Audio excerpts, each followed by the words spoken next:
Sound చూడండి, mic mic mic. అంటే ఎన్టీఆర్ గారికి రామయ్య వస్తావే టైంలో దానికంటే బెస్ట్ ఇస్తా అన్నారు కదా అన్న, స్క్రిప్ట్ రెడీగా ఉందా? యా డెఫినెట్గా ఒక ఎంటైర్ స్క్రిప్ట్ రెడీ లేదు, బట్ ఒక థాట్ రెడీగా ఉంది. బట్ లైక్ ప్రభాస్ ఇప్పుడు ఆయనైతే ఎలాగ కంటిన్యూగా నాకు ఆయన లైనప్ తెలుసు, అలాగే ఎన్టీఆర్ గారి లైనప్ కూడా నాకు తెలుసు. ఐ థింక్ ఇప్పుడు కొంచెం అప్రోచ్ అవ్వడం ఇప్పుడు కష్టం. Ya I'm being very honest with you. Thank you.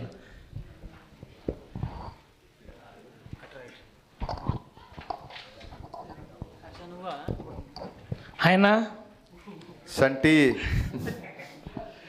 Me people మీడియాలో దగ్గర పెట్టుకోరా mic.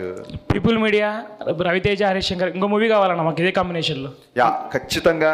First of all Vishwaprasad గారి గురించి నేను మనస్ఫూర్తిగా థ్యాంక్స్ చెప్తున్నా. ఆయన ఈ సినిమాకి ఇచ్చిన సపోర్టు లైఫ్లో మర్చిపోలేను. ఆయన వల్లే ఈ సినిమా ఇంత ఫాస్ట్గా రిలీజ్ అయింది. ఇంకో విషయం ఖచ్చితంగా ఇది బయట నేను చెప్పాలనుకున్నాను.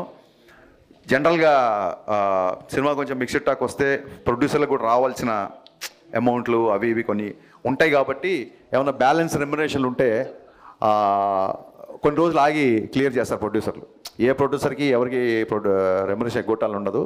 ఒక్కొక్కసారి వాళ్ళకి రావాల్సిన పేమెంట్లు లైక్ ఇప్పుడు ఓటీటీ నుంచి రావాల్సిన డబ్బులు అవో కొంచెం లేట్ అవుతే డెఫినెట్గా చాలాసార్లు నేనే రిలీజ్ తర్వాత రెమ్యునరేషన్ తీసుకున్న రోజులు ఉన్నాయి. కానీ I'm very very happy and I don't mind to say this. Mixed talk వచ్చినా సరే, 15వ తారీఖు మిక్స్డ్ టాక్ వచ్చినా సరే, 10వ తారీఖు నిన్న విశ్వప్రసాద్ గారు నాకు ఇవ్వాల్సిన రెమ్యునరేషన్ మొత్తం ఇచ్చేశారు. నేను పర్లేదు సార్ మీకు కొంచెం కంఫర్ట్గా ఉన్నప్పుడు ఇవ్వండి అంటే, లేదంటే ఐఎమ్ వెరీ మచ్ కంఫర్టబుల్ అని చెప్పారు. ఇలాంటి ప్రొడ్యూసర్ ఇండస్ట్రీలో ఉన్నందుకు, ఇలాంటి ప్రొడ్యూసర్తో నేను పనిచేస్తున్నందుకు నేను చాలా గర్వపడుతున్నాను. And I'm always indebted to Vishwa Prasad గారు. ఖచ్చితంగా ఇంతో కలిసి మరిన్ని సినిమాలు చేస్తాను నేను. I should say this. Thank you.